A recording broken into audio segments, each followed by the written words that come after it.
오늘은 창세기 47장 9절로 10절의 말씀을 통해서 야곱의 고백과 축복이라는 제목으로 말씀을 나누고자 합니다. 오늘은 어버이 주일입니다. 부모님을 생각하면서 어떤 말씀을 나누면 좋을까라고 한 주간 시작하던 새벽부터 계속 고민을 했습니다. 그러던 중에 야곱이라고 하는 사람이 제 마음 가운데 떠올랐습니다. 그리고 특별히 그가 잃어버린 줄 알았던 요셉을 다시 찾고 그 소식을 듣고 흉년을 피해 애굽으로 가서 애굽 왕 바로 앞에 섰던 장면이 제게 떠올랐습니다. 어버이 주일과 도대체 이 장면이 어떤 관련이 있습니까? 오늘 본문이 도대체 어떤 말씀이길래 주님 제게 떠오르게 하십니까? 하고 묻던 중에 제 마음 가운데 야곱에게 보여졌던 것이 뭐였냐면 한 가문의 어른이고 한 가정의 아버지였다는 거죠. 그가 그 야곱의 고백 속에서 제가 느낄 수 있었던 것은 이 시대를 살아가는 한 시대를 살아왔던 부모님의 모습이었습니다. 저는 오늘 말씀을 통해서요, 단순히 야곱이 한 사람이 아니라 이 시대를 살아가는 부모님들의 모습이라는 것, 그리고 그 야곱이 고백하는 그 고백 안에 우리의 부모님들의 인생의 모습이 담겨져 있다라고 하는 것을 묵상해 보면서 오늘 이 시간 여러분이 한 시대를 살아가는 부모로서 또 조금 연세가 적으신 분들은 이제 위로는 어머니를, 부모님을 모시는 입장에서 또 아래로는 자녀들을 키우는 입장에서 오늘 말씀을 들으면서 어떤 것이 진정한 효이고 어떻게 살아가는 것이 믿음 안에서 살아가는 우리의 모습인지를 돌아보고 생각해보는 그런 시간이 되었으면 좋겠습니다. 먼저 우리는요, 부모님의 인생을 있는 그대로 인정해 드리는 것이 진정한 효의 모습입니다. 우리 9절의 말씀이요, 야곱이 바로에게 아뢰되 내 나그네의 길의 세월이 130년이니이다. 내 나이가 얼마 못되니 우리 조상의 나그네 길의 연조에 미치지 못하나 험악한 세월을 보냈었나이다. 여러분, 오늘 본문 속에서 우리는 야곱의 삶을 조금 돌아볼 필요가 있습니다. 야곱의 이야기가 창세기 25장에서부터 시작을 합니다. 그리고 요셉의 이야기 속에도 끊임없이 야곱의 이름이 거론이 되어지고 창세기 50장이 마무리되어질 때까지 이 야곱의 이야기, 야곱의 모습은 끊임없이 우리에게 다가오는 것이지요. 그리고 그 이야기 속에서 우리는 다양한 야곱의 모습을 만나게 됩니다. 그런데 우리가 말씀을 보기만 해도 어떻습니까? 자신의 아버지 이삭에 비해서 야곱은 정말로 우여곡절인 많은 삶을 살았습니다. 야곱의 삶을 보면 어떻습니까? 팥죽 한 그릇에 장자권을 형 에서로부터 삽니다. 사실 빼앗은 거나 마찬가지죠. 그리고 실제로 축복을 가로챕니다. 그리고 이때부터 야곱의 삶이 평탄한 게 아니라 꼬이기 시작하죠. 도망자의 삶을 삽니다. 겨우 돌아와서 또 어쩌습니까? 외삼촌 집에 잘 살다가 또 재산을 잘 모아서 또 고향으로 돌아오는 길에 형 에서에게 또 죽음 당할까 어쩔까 걱정하고 고민하는 인생으로 살지 않습니까? 또 형 에서와 어떻게 하나님께서 잘 화해하게 하셔서 잘 사나 또 고향에서 잘 정착하나 봤더니 또 어떻습니까? 딸 디나의 안 좋은 사건을 경험합니다. 큰아들 루벤은 어머니와 같은 자기의 처를 또 어떻게 합니까? 범하는 죄를 보게 됩니다.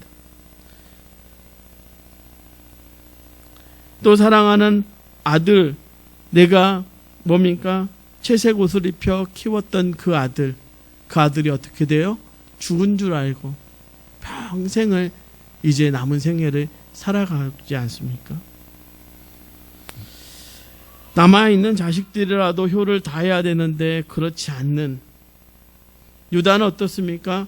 독립해서 잘 사나 그랬더니 또 며느리와의 사건을 듣게 되어지는, 이게 무슨 인생이 이럴까?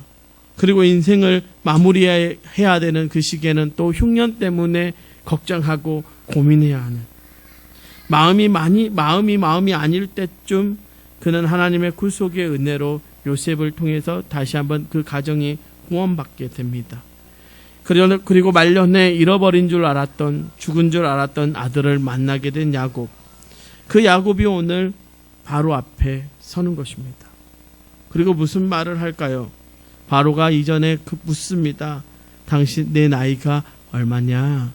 당신이 살아온 세월이 어떻게 됩니까? 이런 질문이죠. 그때 야곱이 대답이 이렇습니다. 내 나그네의 길이 130년입니다. 그리고 험악한 세월을 보냈습니다.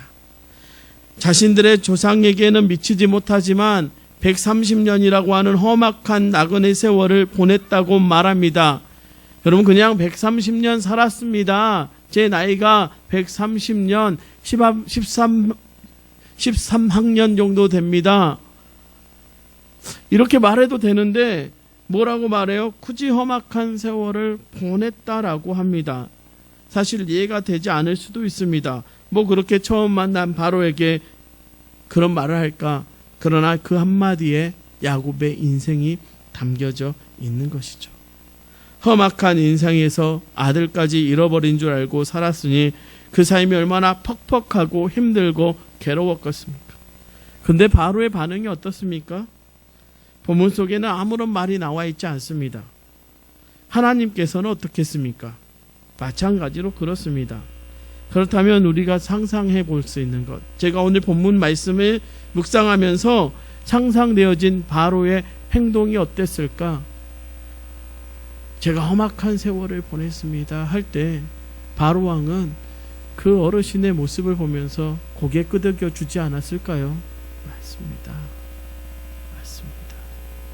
당신 얼굴을 보니, 당신의 자녀들의 모습을 보니, 또 요셉을 통해 들은 당신의 이야기를 들어보니 당신이 험악한 세월 살아온 것이 맞습니다 하고 고개 끄덕여 주지 않았겠습니까? 인정한다는 것입니다. 저희 하나님께서도 굳이 말하지 않아도 우리는 알 수 있습니다. 야곱의 인생을 인정하셨을 것입니다. 하나님의 마음이 담겨진 대목이 있죠. 창세기 46장 3절의 상반절은 이렇게 우리에게 말씀합니다. 하나님이 이르시되 나는 하나님이라 내 아버지의 하나님이 애굽으로 내려가기를 두려워하지 말라. 무슨 말입니까? 내가 너의 염려도, 너의 걱정도, 너의 살아온 삶도 내가 다 알고 있다. 그래서 애굽으로 가는 것 왜 두려워하는지 내가 안다. 그러나 두려워하지 말아라. 내가 너와 함께 가겠노라. 얼마나 큰 위로의 말씀입니까? 하나님이 그 말씀 안에는 야곱의 전 생애를 인정하고 계심을 우리는 알 수 있는 것입니다. 저와 여러분, 부모에게 가져야 할 태도, 부모님께 가져야 할 태도가 이것입니다. 그것은 이 시대 모든 부모님께 해당되는 이야기입니다. 가끔 얼굴을 찌푸리게 하는 어른들의 모습이 있습니다. 태극기 부대요. 왜 저렇게 하실까? 가끔 그런 생각이 듭니다. 굳이 어린 그 경찰들 앞에서 막 폭력적인 시위를 하는 어르신들을 볼 때마다 얼굴이 인상이 찌푸려지는 거 사실입니다. 가끔 저희 어머니가 이해가 안 될 때가 있습니다. 저희 어머니가 고집이 세시거든요. 그래서 제가 이씨 여성들을 별로 안 좋아합니다. 농담입니다. 제가 제일 사랑하고 존경하는 분이 저희 어머니인데요. 가끔 그렇습니다. 고집 필 때 보면 왜 저러실까 이런 생각이 들 때가 있습니다.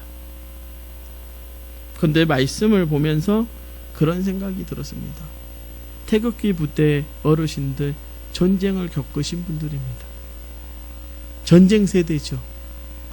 우리로는 전혀 이해할 수 없지만 그분들에게 북한의 북자도요, 어쩌면 온몸이 몸서리치 쳐지는 그런 존재들이지 않겠습니까?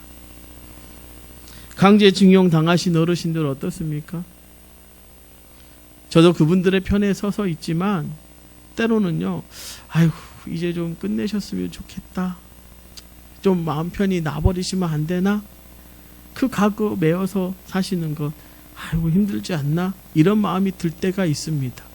그런데 그분들은 그 세대를, 그 시대를, 그 세월을 온 몸으로 버티면서 견디면서 살아오셨습니다. 그분들의 삶을 우리가 무시해서는 안 됩니다. 우리는 그냥 인정해 드리면 됩니다. 그러면 이해가 되는 것이죠. 가끔 어르신들 신방하면 이런 생각이 들 때가 있습니다. 제가 뭘 해드릴 수 있을까? 뭘 해드려야 이분들의 마음을 내가 위로해드릴 수 있을까? 근데 오히려 저를 이해해 주시고 저를 따뜻하게 안아주실 때가 훨씬 많으시더라고요. 그리고 하나 깨달았습니다. 아, 그저 그분들의 말을 들어드리면 되겠구나. 살아온 세월을 인정해드리면 되겠구나. 자녀들 중에 이런 자녀들 있죠. 왜 엄마는, 왜 아빠는 맨날 똑같은 소리만 해? 뭐 옛날 이야기 좀 하지 마. 제가 만난 어떤 권사님은요, 갈 때마다 똑같은 이야기 하세요. 목사님, 우리 교회 가요. 어쩐 줄 아시죠? 제가 한 귀에 귀 딱지가 박힐 정도로 듣고 옵니다. 똑같은 이야기를 어쩜 그렇게 똑같이 녹음기 틀어놓은 것처럼 토시 하나 안 틀리고 하시는지, 그런데 다 들어드리고 옵니다. 왜요? 제가 할 수 있는 게 없거든요. 그저 들어드리고, 그러셨어요, 권사님. 고생하셨네요. 수고하셨네요. 잘하셨네요. 그게 제가 해드릴 수 있는 전부입니다. 자녀들이 뭐 할 수 있겠습니까? 그거 해드리는 것입니다. 인정해드리는 것입니다. 인정하고 받아들여 주는 것입니다. 여러분, 우리가 공경해야 할 부모님의 모습이 다 존경스러운 모습은 아닙니다. 어쩌면요, 인생 가운데 무너진 모습도 있습니다. 그러나 그것조차도 우리가 인정하고 공경해 드려야 하는 부모님의 인생이고 모습입니다. 여러분, 우리의 부모님의 주름 하나조차도요, 공경해야 할 부모님의 모습입니다. 여러분, 자녀들에게 큰 축복이 뭐라고 생각하십니까? 잘난 부모 잘 만나서 이 세상에서 잘 나가는 것일까요? 그러니까 술 먹고 음주운전 바꿔도 아무 문제 없이 조금 징역 살고 나오잖아요. 그것이 진짜 축복입니까? 아니요. 그 인생은 이미 불행한 인생입니다. 여러분, 삼성의 이재용 부회장이 이번에 나와서 공개적으로 사과하지 않았습니까? 행복한 인생일까요? 저는 정말 불행한 인생이라고 생각합니다. 우리가 보기엔 너무 화려하고 너무나 위대해 보이지만 그 이면에 부모님의 온 짐을 안고 살아가야 된다라고 생각해 보십시오. 정말 축복은요, 부모님이 부모님의 자리에 계시는 것입니다. 아버지가 아버지 자리에 계시는 거고요, 어머니가 어머니 자리에 계시는 것입니다. 저는 중3 때 아버님을 천국으로 보내드렸습니다. 그런데 그때부터 제가 들었던 말이 뭐였냐면, 무궁아, 어깨 좀 펴고 다녀라. 너는 왜 어깨가 그렇게 처져 있니? 몰랐습니다. 제 자세가 그런가 봐요. 제가 가방이 하버드 가방이거든요. 책을 다 넣어가지고 다녀요. 그래서 가방을 무겁게 갖고 다녀서 저는 제 어깨가 처진 줄 알았습니다. 제가 부모가 되어보고 또 자녀들을 키워보면서 깨달은 게 하나 있습니다. 내 어깨의 자리는 아버지의 자리였구나. 아버지가 안 계신 게 내 어깨를 처지게 만들었구나. 아버지의 부재가 가져다 둔 결과가 이것이었다라고 하는 것을 깨달았습니다. 그리고 그때 고백한 게 뭐였냐면, 나에게 어머니라도 계신 것이 축복이구나. 여러분, 부모님이요, 아버지가 아버지의 자리, 어머님이 어머니의 자리에 있다라는 것, 그리고 이 시대를 살아가는 우리 권사님들이 이 자리를 지키고 계시는 게 자녀에게 축복이고요, 우리 도초 동북교회의 축복일 줄 믿습니다. 그렇다면 우리는 부모님의 삶을요 그대로 인정해 드리는 것이 우리가 할 수 있는 가장 큰 효고 첫 번째 효라는 생각이 들었습니다. 우리가 무엇을 해드리는 것이 부모님을 기쁘게 해드리는 것이 아닙니다. 여러분, 용돈 드리면요, 부모님들 용돈 쓸 것 같습니까? 안 쓰시더라고요. 우리 권사님들 이제 자녀들 키워보시면 자녀들이 용돈 보내면 그거 쉽게 써집니까? 안 써지실 겁니다. 그저 부모님을 있는 그대로 인정해 드리는 것이 우리가 할 수 있는 가장 큰 효도입니다. 부모님은 그렇게 하셨죠. 우리를 있는 모습 그대로 받아주셨습니다. 내가 실수해도 혼내기는 하셨지만 결국엔 나를 안아주셨던 분이 부모님이시지 않습니까? 나아가 저와 여러분이 하나님 앞에 설 때도 마찬가지지 않습니까? 하나님이 저와 여러분을 특별한 모습으로 서기를 원하십니까? 의로운 모습으로, 깔끔한 모습으로, 정결한 모습으로 서라라고 말씀하십니까? 아니요. 있는 모습 그대로 와도 하나님은 받아주십니다. 있는 모습 그대로 서도 특별히 여겨주십니다. 있는 모습 그대로 와도 잘 왔다 내 사랑하는 자들아, 내 사랑하는 딸아 라고 품어주십니다. 여러분, 탕자의 비유에 돼지에 까먹던 주염염래 나무 먹고 와서 거지같이 거지꼬라지로 왔던 그 아들을 품에 안았던 아버지의 모습이 우리 하나님의 모습이지 않습니까? 그렇다면 우리도 조금 부모님을 공경할 때 그렇게 해야 되지 않겠습니까? 성경은 우리에게 분명하게 요구합니다.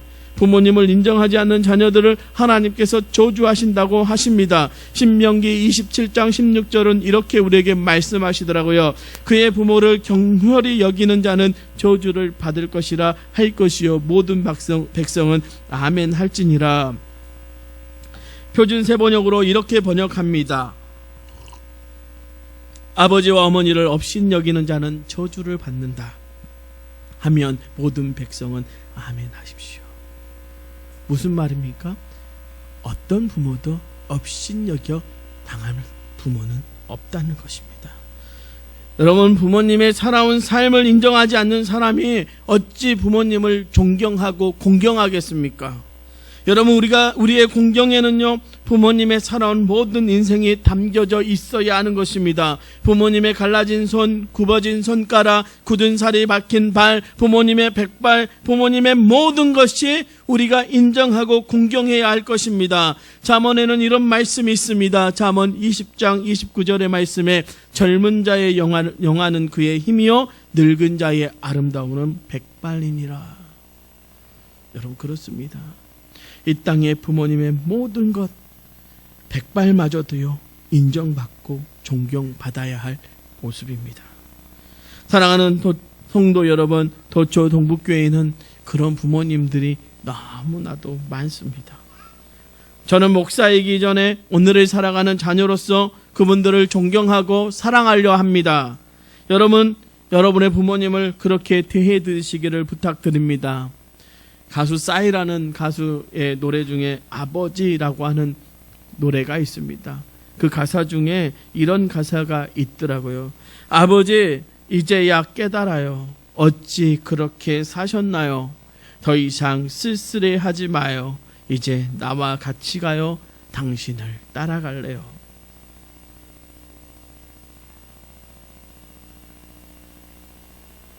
여러분, 우리가 무엇 해드릴 수 있겠습니까? 그저 인정해 드리는 것이죠. 살아왔던 세월들, 그 굽어진 손 보면서, 굽어진 허리를 보면서 인정해 드리는 것. 저와 여러분 또한 누군가의 자녀이고 누군가의 부모됨을 잊지 마시기 바랍니다. 마태복음 7장 12절의 말씀을 오늘 말씀에 빗대어 말씀드리면 이러지 않습니까? 그 한금률은 이겁니다. 그러므로 무엇이든지 남에게 대접하고자 하는 대로 너희도 남을 대접하라. 이것이 율법이요 선지자니라. 여러분이 부모님을 대하는 것을 자녀들이 봅니다. 여러분이 자녀들에게 대접받고 싶은 대로 부모님을 대접해 드리십시오. 그것이 이 시대에 우리가 첫 번째로 해야 할 효도이고 이 시대를 살아가는 저와 여러분의 사명일 줄 믿습니다. 또한 우리는 바로를 축복하는 야곱을 바라보게 됩니다. 무엇을 말씀하시려 할까? 오늘 말씀을 통해서 본다면 우리는 먼저 부모님을 통해서 주신 하나님의 축복에 감사하고 또한 자녀뿐만 아니라 이웃을 축복하는 인생으로 살아야 할 줄 믿습니다. 10절은 우리에게 이렇게 말씀합니다. 야곱이 바로에게 축복하고 그 앞에서 나오니라. 야곱이 바로에게 축복하고 그 앞에서 나오니라. 축복하고 나왔다. 야곱이 어떻게 축복할 수 있었을까요? 그저 험악한 세월을 보낸 사람이라면 축복이 될까요? 그럴 수 없을 것입니다. 그의 인생이 그냥 험악했기만 했다면 그가 어찌 남을 축복할 수 있겠습니까? 그의 험악한 세월에 함께하신 하나님의 은혜 때문에 축복할 수 있었음을 기억해야 합니다. 왜요? 그가 지금 애굽에 누구와 함께 옵니까? 창세기 46장 4절의 말씀을 보시기 바랍니다. 내가 너와 함께 애굽으로 내려가겠고 반드시 너를 인도하여 다시 올라올 것이며 요셉이 그의 손으로 내 눈을 감기리라 하셨더라. 지금 하나님과 함께 왔습니다. 그것은 하나님의 약속입니다. 즉 야곱의 험난한 세월을 그는 혼자 보낸 것이 아닙니다. 그와 함께 하신 하나님과 보냈다는 것을 우리는 기억해야 합니다. 여러분, 야곱의 인생 초반에 그가 그것을 느끼지 못하면서 살았습니다. 그러니까 속이기도 하고요. 도망도 쉽게 쳤을 것입니다. 속이는 자로 살아왔죠. 그럼에도 불구하고 그의 인생 초반에도 그가 하나님을 고백하지 않습니까? 그가 하란으로 떠나 도망하던 중에 광야에서 잠을 잘 때 돌베개를 베고 잡니다. 그의 꿈에 사닥다리가 하늘에서부터 내려오는데 하나님의 천사가 오르락 내리락 오르락 내리락 하는 장면을 보게 됩니다. 그때 그가 이렇게 고백하죠. 잠에서 깨서 야곱이 잠에 깨어 이르되 여호와께서 과연 여기 계시거늘 내가 알지 못하였도다. 내가 도망치는 자리에 내 삶의 어떤 자리에 있든지 하나님이 계시는데 내가 그것을 알지 못했는데 이제야 깨닫는다라고 말합니다. 자신의 도망친 인생과 함께 하신 하나님이 그가 자신의 처자를 데리고 또 고향으로 오던 그때의 약복강가에서 또 만나 주시지 않습니까? 그가 그 하나님의 허리춤을 붙들고 나를 축복하지 않으면 내가 당신을 놓지 않겠습니다라고 했을 때 하나님이 져주시지 않습니까? 그러면서 말씀하시죠. 너를 이제 야곱이라 부르지 않고 너를 더 이상 속이는 자 이렇게 부르지 않고 하나님을 이긴 자 이스라엘이라 부르리라. 그렇다면 바로를 축복할 수 있던 그 야곱의 축복의 근원은 하나님이라는 결론이 나오는 것입니다. 여러분, 하나님께서요 우리로 축복하도록 우리를 어떻게 부르시는지를 기억해야 합니다. 그래서 우리는 하나님을 근거로 자녀들을 축복해야 합니다. 지금 우리의 부모님들이 축복할 수 있는 근거가 어디에 있습니까? 거기에 있습니다. 근거의 말씀이 이 말씀입니다. 창세기 12장 2절의 말씀에 이렇게 말씀합니다. 내가 너로 큰 민족을 이루고 내게 복을 주어 내 이름을 창대하게 하리니 너는 복이 될지라. 아브라함을 부르실 때 하나님이 하신 말씀입니다. 3절은 이렇게 우리에게 말씀하시더라고요. 너를 축복하는 자에게는 내가 복을 내리고 너를 저주하는 자에게는 내가 저주하리니 땅의 모든 족속이 너로 말미암아 복을 얻을 것이니라 하신지라. 누구로부터 말미암아요? 아브라함으로 말미암아요. 이 예언의 말씀이요 아브라함에게 멈춰있는 말씀입니까? 아니요, 흘러가는 말씀입니다. 축복이 흘러가죠. 이삭을 통해서 이삭에게서 또 야곱에게로, 야곱에게서 야곱의 자녀들에게로, 또 오늘을 살아가는 저와 여러분에게로 말입니다.